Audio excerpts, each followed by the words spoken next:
तेरे माता पिता तुम्हें छोड़ सकते हैं, तेरे भाई बहन, तेरे प्रेम करने वाले तुझे छोड़ सकते हैं। यीशु कहता है मेरा प्रेम कभी कम नहीं होगा, क्योंकि माता पिता पति पत्नी के प्रेम से बढ़कर अगापे लव है, अनकंडीशनल, बिना स्वार्थ के प्रेम जो परमेश्वर ही के पास है।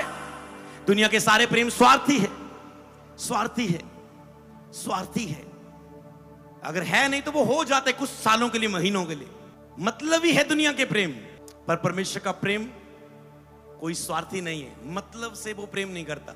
तुम कैसे भी हो वो तुमसे प्रेम करेगा। तुम पाप में हो वो फिर भी तुम्हें ग्रहण करेगा। तुम निर्बलताओं में हो फिर भी तेरी निर्बलताओं को सहेगा।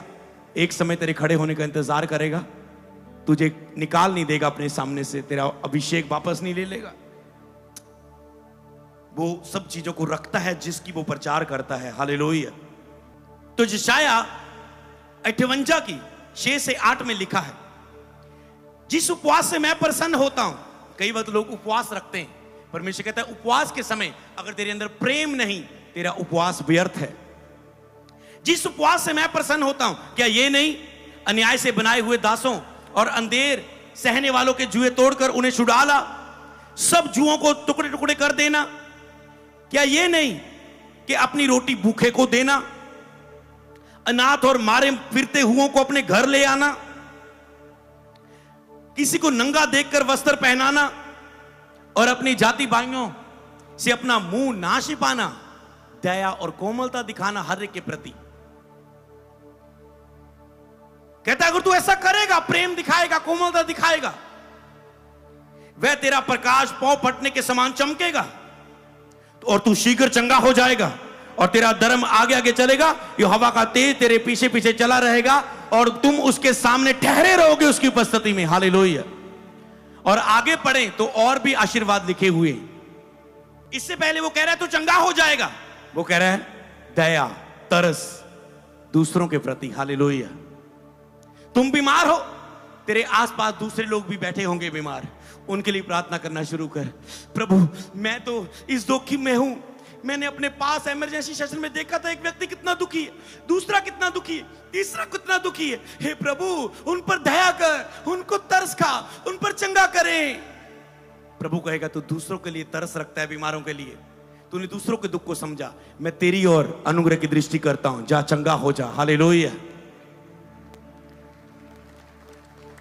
तब तू शीघ्र ही चंगा हो जाएगा। अगर तेरे अंदर प्रेम होगा, दूसरों के प्रति करुणा, दया, तरस होगा, तो तुम शीघ्र ही चंगे हो जाओगे। वो कहता है इफिसियों 4:32 में लिखा है, एक दूसरे पर कृपालु, करुणामय हो, और जैसे मसीह ने तुम्हारे अपराध क्षमा किए वैसे तुम भी एक दूसरे के अपराध क्षमा करो। जैसे तुम्हारे पाप मसीह ने क्षमा किए, तुम्हें ग्रहण किया कोमलता के साथ, वैसे तुम भी एक दूसरे के अपराध को क्षमा करो। अगर तुम तुरंत किसी को माफ नहीं करते तो तुम भी क्षमा के हकदार नहीं हो। प्रेम रखो दूसरों के प्रति और क्षमा करो, और सबके साथ कोमलता और मेल मिलाप को चुनो, क्योंकि परमेश्वर इसी से प्रसन्न होता है, इसके बिना कोई लाभ नहीं। 1 कुरिन्थियों 3:3। तो प्रेम अगला पॉइंट है, प्रेम डा नहीं करता, झगड़ा नहीं करता। लेकिन प्रेम डा नहीं करता, झगड़ा नहीं करता, जलन नहीं करता। 3 पॉइंट लिख सकते, डा नहीं करता, वो झगड़ा नहीं करता, वो जलन नहीं करता।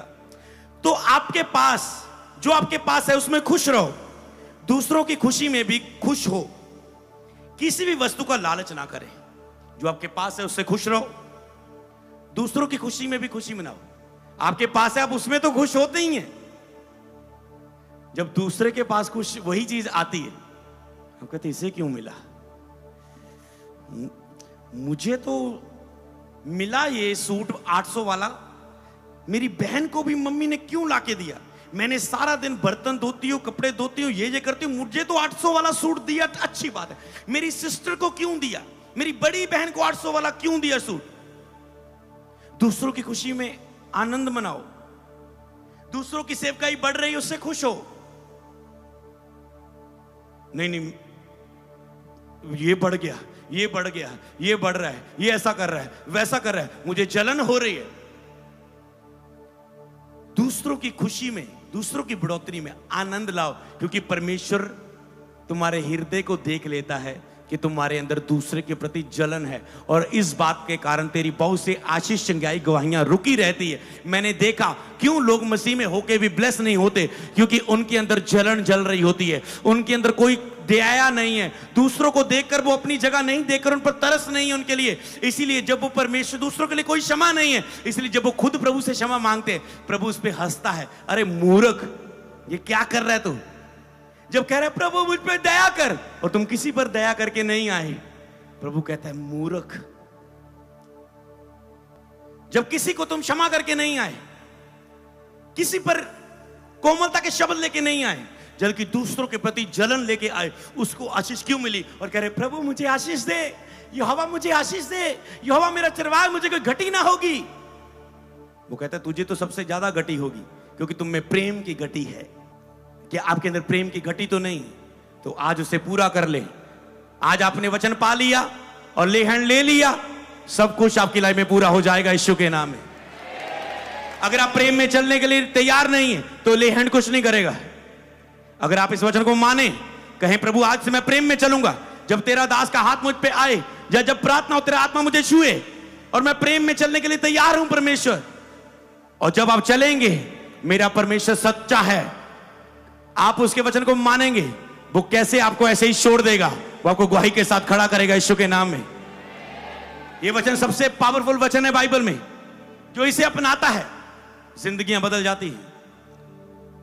कभी जब नए साल होते थे, हम प्रेम का वचन देते होते थे कलीसिया को, नए साल की शुरुआत करनी है, प्रेम करो आपस में, सबको क्षमा करके नए साल में एंटर करो, क्योंकि सबसे महत्वपूर्ण ये मैसेज होता है। अगर प्रेम नहीं तो सारा साल तुम्हारा व्यर्थ है। समझ पा रहे हैं? समझ पा रहे हैं? तो उसमें दूसरों की खुशी में शामिल हो, किसी भी वस्तु का लालच ना करें।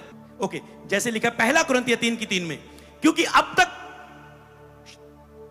शारीरिक हो, इसलिए जब तुम में डा और झगड़ा होता है तो क्या तुम शारीरिक नहीं, क्या मनुष्य की रीति पर नहीं चलते? कहते हैं तुम में अब तक डा होता है, झगड़ा होता है। प्रेम झगड़ा नहीं मचाता, डा नहीं करता, झगड़ता नहीं है, जलन नहीं करता। कहते तुम में आपस में जलन है, तुम झगड़े करते हो आपस में, क्योंकि अब तक तुम शारीरिक हो। तूने बपतिस्मा तो ले लिया, पवित्र आत्मा का बपतिस्मा तो ले लिया, पर तुम फिर से शारीरिक बन चुके हो, क्योंकि तुम में प्रेम नहीं। अगर तुम में डा, झगड़ा, जलन, नफरत, ईर्खा, ये सब चीजें हैं, दया नहीं है, तो तुम में प्रेम नहीं है। तो क्या तुम शारीरिक नहीं हो? और शरीर में किया काम प्रभु को प्रसन्न नहीं कर सकता। अगर तुम में प्रेम नहीं हो तो तुम शारीरिक इंसान हो। शारीरिक इंसान को प्रभु ब्लेस नहीं कर सकता। प्रभु आत्मिक लोगों को आशीष देते हैं। हालेलुया। क्या तुम आत्मिक बनने के लिए तैयार हो? फिलिपियां 4:11-14 में लिखा है, यह आखिरी वचन है जो मैं आपके बीच में पढ़ने जा रहा हूं। कहता है ये नहीं कि मैं अपनी घटी के कारण ये कहता हूं, क्योंकि मैंने ये सीखा है कि जिस दशा में हूं उसी में संतोष करूं। कहता है ये नहीं मैं अपनी घटी के कारण ये कह रहा हूं, मैंने ये सीखा है, कहता है आज आप सीख रहे हैं कि मैं जिस दशा में हूं उसी में संतोष करूं। मैं दीन होना भी जानता हूं, मैं बढ़ना भी जानता हूं। मैं हर एक बात और सब दिशाओं में तृप्त होना, भूखा रहना और बढ़ना घटना मैंने, कहता है, सीखा है। मैंने बढ़ना घटना घटी आशीष का हर हालात में, कहता है मैं रहना मैंने सीख लिया है, और मैं हर हालात में प्रेम में चलना पसंद करता हूं। हालेलुया। मैं अपने प्रेम से बाहर नहीं आता हूं। मैंने बढ़ना भी सीखा है, हर हालातों में धीरज धरना, कहता है मैंने सीखा है। बढ़ना घटना मैंने सीखा है। और 13 आयत में कहता है जो मुझे सामर्थ देता है उसमें मैं सब कुछ कर सकता हूं। तो भी तूने भला किया कि मेरे क्लेशों में सहभागी हुए। कहता है इसलिए, कहता तुम मेरे क्लेशों में सहभागी हुए। किसी का आनंद है उसके आनंद में खुशी मनाओ, जलन मत करो उसके आनंद के लिए। कोई क्लेशों में दुखों में उसके साथ बैठो, उसको तसल्ली दो, उसकी मदद करो, जो कुछ हो सके उसके लिए करो, प्रार्थना करो। कहता तुम्हारा तो भी तूने भला किया कि मेरे क्लेशों में, कहता तुम मेरी सहभागी हुए। बहुत जगह तूने मेरी मदद की, पौलुस कहता है बहुत जगह सहायता की, जब कोई नहीं आया सब गए, तूने आए सहायता की। पर कहता मैं बढ़ना घटना हर हालातों में जानता हूं, और जो परमेश्वर मुझे सामर्थ देता है उसमें मैं सब कुछ कर सकता हूं। पौलुस के पास सामर्थ क्यों थी? क्योंकि उसके अंदर प्रेम था। पौलुस के पास सारे वरदान थे, क्यों थे? क्योंकि उसके अंदर प्रेम था। बोले आमेन। जो प्रेम के बारे में लिखता है वो चलकर अंदर से लिखता है उसके बारे में। हालेलुया। इसलिए वो वरदानों की शुरुआत करने से पहले कहता है प्रेम का अनुकरण करो, प्रेम के बारे में सीखो, प्रेम में चलना शुरू करो, प्रेम को अपनाओ। हालेलुया। प्रेम डा नहीं करता, प्रेम झगड़ा नहीं करता, जलन नहीं करता। तो आपके पास जो कुछ है उसमें खुश रहो, दूसरों की खुशी में खुश हो। किसी भी वस्तु का लालच ना करें, किसी भी वस्तु का लालच ना करें। मेरे पास ये हो, ये हो, ये हो, ये हो, लालच हो। तनख्वाह 8,000 है, मेरे पास लैपटॉप हो, लैपटॉप हो, मेरे पास आईफोन हो, आईफोन हो, मेरे पास गाड़ी हो, गाड़ी हो, मेरे घर में किस्तों पर एसी ले लेता हूं, किस्तों पर फ्रिज ले लेता हूं, किस्तों पर मोटरसाइकिल ले लेता हूं। लालच लालच लालच। अब किस्तें दी नहीं जा रहे, आ गया कर्जा। अब कह रहे प्रभु मेरा कर्जा क्यों नहीं माफ कर दा? लालच को छोड़, क्योंकि अगर तो प्रभु ने तुझे आशीष दे भी दी, तेरे अंदर वही लालच फिर से रहेगा। जब तुमने लालच का काम छोड़ दिया, सेल्फ कंट्रोल आ गया तेरे अंदर, संयम आ गया और प्रेम को अपना लिया, तो सारे कर्जे भी उतर जाएंगे और आशीष देगा, वो आशीष ठहरेगी भी। बोले आमेन। समझ पा रहे हैं? हालेलुया। प्रेम घमंड नहीं करता, खुद को महान ना समझें, डींगे ना मारें, क्योंकि प्रेम घमंड नहीं करता। आज कोई व्यक्ति खुद तो घमंड कम करते हैं, पर बोलने वाले किसी को घमंडी बोलने में 1 मिनट लगाते हैं। ये बहन वॉलंटियर वाली घमंडी, ये कैमरे वाला घमंडी, ये पास्टर घमंडी, ये जो पेपर वर्क में पेपर में टेस्टमनी लिखती है ना घमंडी, ये जो वर्शिप गाता ना घमंडी हो गया। एक सॉन्ग गाया, क्या घमंड आ गया इसके अंदर? अरे घमंड नहीं आया, एक गोश सॉन्ग गा के जोश आ गया है और वो हर काम में 10 बजे जल्दी आ रहा है, जल्दी प्रैक्टिस कर रहा है, वचन गाने को पूरा नाच नाच के गा रहा है। उसको लग रहा है शायद दिखा रहा है, ये घमंडी हो रहा है। घमंडी लोग नहीं आज होते, दूसरों को तुम बहुत जल्दी घमंडी बोल देते हो। जब तुम बोल दिए तुम खुद घमंडी हो, क्योंकि जो तुम्हारे अंदर है वही बाहर निकलता है। जो तुम्हारे अंदर है तुम दूसरों को भी वैसा समझने लग जाते हो कि तू घमंडी हो गया। समझ पा रहे हैं? तो खुद को महान ना समझें, डींगे ना मारें। ये डींगे मारना है, डींगे ना मारें। दूसरों को खुद से बड़ा माने, नम्र बने, दूसरों को खुद से बड़ा माने। ये नहीं हो सकता हमसे। ये पास्टर के बंदा करीब कैसे बैठा है, मैं दूर कैसे हो सकता हूं? ये इसकी पास्टर ने तारीफ कर दी, मेरी क्यों नहीं की? समझ पा रहे हो? घमंडी ना बने, दूसरों को अपने से बेहतर समझे। ये हमसे हो नहीं पा रहा है। दूसरे के लिए जलन ना आए, ये हमसे हो नहीं पा रहा है। समझ पा रहे हैं? तो घमंडी जहां अधिक आत्मिक केंद्रित ना बने, ज्यादा ही आत्मिक ओवर स्पिरिचुअल बन जाते हैं। ज्यादा ही ना बने। कईयों के अंदर जलन होती, कोई ज्यादा ही मसीह में आत्मिक बने ना, लोगों को वो घमंडी लगने लग जाता है। कोई ज्यादा ही फ्लो में आए ना, ज्यादा ही वॉलंटियर में सेवा करने लगे, ज्यादा ही कोई विश्वासी आगे बढ़े, उनको लगता है ओवर स्पिरिचुअल, घमंडी हो गया। सही निगाह से देखे, अगर वो है भी उसके लिए प्रार्थना करें। समझ पा रहे हैं? उसके लिए प्रार्थना करें, पर खुद जलन ना करें, प्रार्थना को काम करने दें। हालेलुया। तो अनुग्रह से पेश आए हर एक के साथ, क्योंकि प्रेम घमंडी नहीं होता, प्रेम घमंड नहीं करता, प्रेम अधर्म असदाई नहीं होता। अनुग्रह से पेश आए हर एक के साथ, लेकिन जो कुछ बोले अनुग्रह से बोले। लेकिन बुद्धिमान के बोलने से लोग चंगे हो जाते हैं, अनुग्रह से भरा हुआ शब्द बोले लोगों के लिए। हालेलुया। लिखा है गिनती 12:3 में लिखा है, स्क्रीन पे नहीं मिलेगा, लिख लेना। लिखा मूसा सबसे नम्र व्यक्ति था और मूसा सबसे पसंदीदार भी था, जिसने परमेश्वर का दर्शन पाया। सबसे नम्र था, प्रेम करने वाला था, नम्र था, उसने परमेश्वर के दर्शन को पाया। पहला पत्र 4:9 में लिखा है, तो समझ पा रहे, इसे मैं लास्ट में पढ़ दूंगा। पहला पत्र 4:9। तो प्रेम स्वार्थी नहीं है, स्वार्थी ना हो, स्वार्थ ना रखे किसी के साथ। आपको किसी को फायदा है इसलिए आप उसे अपने साथ रख रहे हैं, फायदा निकल गया छोड़ दिया। स्वार्थी ना बने एक दूसरे के लिए। जल्दी क्रोध ना करें, जल्दी क्रोध नहीं करता प्रेम। कई लोगों को बहुत जल्दी क्रोध आ जाता है, प्रेम है तो अपने गुस्से पर कंट्रोल करेंगे आप आज से। क्षमा करता है प्रेम, जो आपके पास है उससे खुश होता है। सच्चाई से प्रेम करता है और बुराई से नफरत करता है। आज मसीहों ने बुराई से नफरत करनी छोड़ दी। वो पाप 1 मिनट में करेंगे और माफी मांग लेंगे, बिना डर रखे पाप करेंगे। कोई नफरत नहीं है बुराई से, इसलिए तुम्हारे अंदर प्रेम नहीं है। तुम्हारे अंदर दया हो सकती है, तुम किसी की मदद कर सकते हो, तुम किसी से जलन नहीं कर रहे हो, तुम्हारे को क्षमा कर रहे हो, तुम घमंड नहीं कर रहे हो, जो तेरे पास है संतोष रख रहे हो, तुम प्रेम के कारण धीरज में हो, तुम कोमलता के शब्द भी बोल रहे हो। पर यह तुझसे हो नहीं पा रहा है, पर यह तुझसे हो नहीं पा रहा है। बुराई से बैर नहीं कर पा रहे हैं। पाप से, बुराई से बैर करना मतलब जलन दिखाना। जैसे योशिया, उससे पहले जितने राजा हुए उन्होंने मूर्ति पूजा को होने दिया, खुद मूर्तियों के आगे घुटने टेके।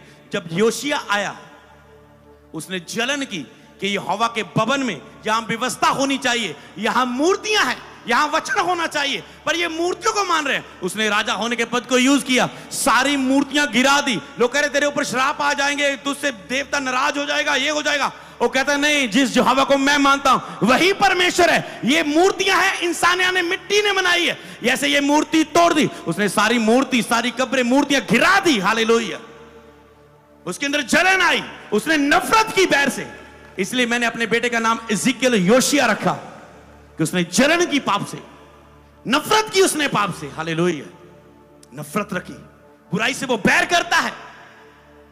बुराई करने वाले व्यक्ति से नहीं, बुराई से बैर करें। पापी व्यक्ति से नहीं, उसके अंदर जो पाप है उससे बैर करें। उसके पीछे जो दुष्ट शैतान है उसके आगे फायर प्रेयर करें। अपने पति से ना लड़ें, अपने बच्चे को मार कुटाई ना करें उसके अंदर जो शैतान है, जो शरीर का मन है, प्रार्थना में घुटने टेक के उसको डांटे, गुस्सा करे उस पर, और वो सामना करो तो वो जाएगा। बोले आमीन, हालेलुया। तो समझ पाए, सच्चाई से प्रीति रखता है। अगर आपके अंदर प्रेम है, सच्चाई, आप वचन से प्रेम करेंगे क्योंकि वचन सत्य है। आप बाइबल रीडिंग करेंगे अगर आपके अंदर प्रेम है प्रभु से। आप रोजों में जाएंगे अगर प्रभु को खोजना शुरू करेंगे, और प्रभु की इच्छा को अपने जीवन में प्राप्त करने के लिए आज से आप खोजना शुरू करेंगे। ये महीने का एंड और अगले महीने की शुरुआत मैं अभी अनाउंस तो नहीं कर रहा हूं। जिसको जब भी अगुवाई हो कि आज मुझे फास्टिंग रखनी, ये 2 दिन रखनी, ये 3 दिन रखनी, ये पूरा हफ्ता रखनी, आप जब चाहे आपको अगुवाई हो, फास्टिंगों में जाना अपने अपने समय के हिसाब से। मैं कोई दिन नहीं बोल रहा हूं, पर जब आपको पहले प्रभु को खोजना शुरू करे प्रार्थना में, फिर आपको और खोजने की भूख आए तो रोजे रखना बीच में। मैं थोपना नहीं चाहता रोजे आपके ऊपर, पर मैं कह रहा हूं अपनी स्पिरिट को तैयार कर लो। वचन को सुनने के बाद आपके अंदर प्रेम बढ़ेगा, आप प्रभु को खोजना शुरू करेंगे, उसके साथ समय बिताना चाहेंगे। जिससे आप प्रेम करते हैं आप उसके साथ समय बिताते हैं, क्योंकि जिससे तुम प्रेम करते हो तुम समय बिताते हो। तुम अपने बिजनेस से ज्यादा प्यार करते हो, परमेश्वर से नहीं। अपनी जॉब से, अपनी सेवा से ज्यादा प्यार करते हो, परमेश्वर से नहीं।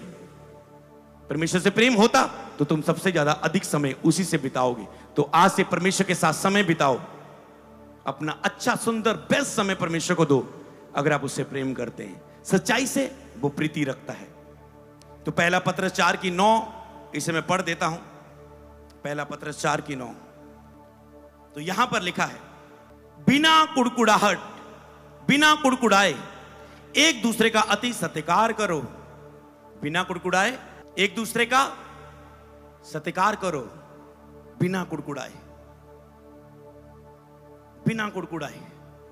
जेमसी, ब्रदर जी जेमसी, पाजी जेमसी, अरे पाजी ना बोलो, पाजी ना बोलो, तू मुझसे बड़ा है, मुझे भाई ना, नहीं नहीं नहीं नहीं, मैं सत्कार कर रहा हूं। प्रभु ने कहा हर एक का सत्कार करो। पाजी जेमसी की, अरे कुछ समय तो पहले तू बड़ा होने का फायदा उठा रहा था। नहीं नहीं नहीं, प्रभु ने कहा सबका सत्कार करो बिना कुड़कुड़ाहट के। सबके लिए कुड़कुड़ाहट निकाल दो, परमेश्वर के प्रति भी कुड़कुड़ाहट निकाल दो, जैसे इजरायलियों ने की। मूसा तो हमें कहां मरने के लिए ले आया, कहां है यहोवा? इससे अच्छा तो हम गुलामी में चंगे थे, वो नाच हो गए। परमेश्वर के सामने ना कुड़कुड़ाएं, ना ही चर्च के सामने कुड़कुड़ाएं। चर्च ये सिस्टम, चर्च वो सिस्टम, चर्च ऐसा वैसा वैसा।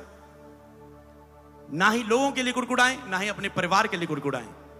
हर एक का सत्कार करें, दूसरों को अपने से बड़ा समझें, अच्छा समझे, बेहतर समझे, घमंडी ना बने, प्रेम को अपने जीवन में लागू करें। बोले आमेन। कितने आशीषित हुए आज के वचन के साथ? कितने हुए अपनी एक्साइटमेंट को दिखाते हुए? मैंने बीच में आपको बोलने का मौका नहीं दिया। Hallelujah, hallelujah. हाथों को हिलाकर पूरी चर्च, हाथों को हिलाकर हालेलुया। मैं तैयार हूं प्रेम में चलने के लिए और पवित्र आत्मा में चलने के लिए। आज से जो प्रेम में चलेगा वो पवित्र आत्मा में चलेगा, वो अभिषेक में चलेगा, सामर्थ में चलेगा, दानों और वरदानों में चलेगा, सामर्थ में चलेगा। आज से जो प्रेम में चलेगा वो पवित्र आत्मा में चलेगा, पवित्र आत्मा की सामर्थ में चलेगा, चिन्ह और चमत्कार को लिए चलेगा, अपनी गवाही को लिए चलेगा। सबको जय मसीह की। मैं जतिन बब्बर और आप देख रहे हैं मसीह परिवार चैनल। जैसे कि आप सब जानते हैं कि मैं इस चैनल पे प्रभु के अलग अलग दासों की वीडियोस डालता हूं, तो अगर आपको हमारा चैनल अच्छा लगता है तो आप इस चैनल को ज़्यादा से ज़्यादा सब्सक्राइब जरूर करें, ताकि आप प्रभु के वचन को सुन सके। वीडियोस को ज़्यादा से ज़्यादा शेयर करें, ताकि जिन लोगों तक वचन नहीं पहुंचा उन तक भी वचन पहुंच सके। सबको जय मसीह की। एक बार मैं आपसे दोबारा कहूँगा कि इस चैनल को सब्सक्राइब जरूर करें और वीडियोस को ज़्यादा से ज़्यादा शेयर करें। जय मसीह की।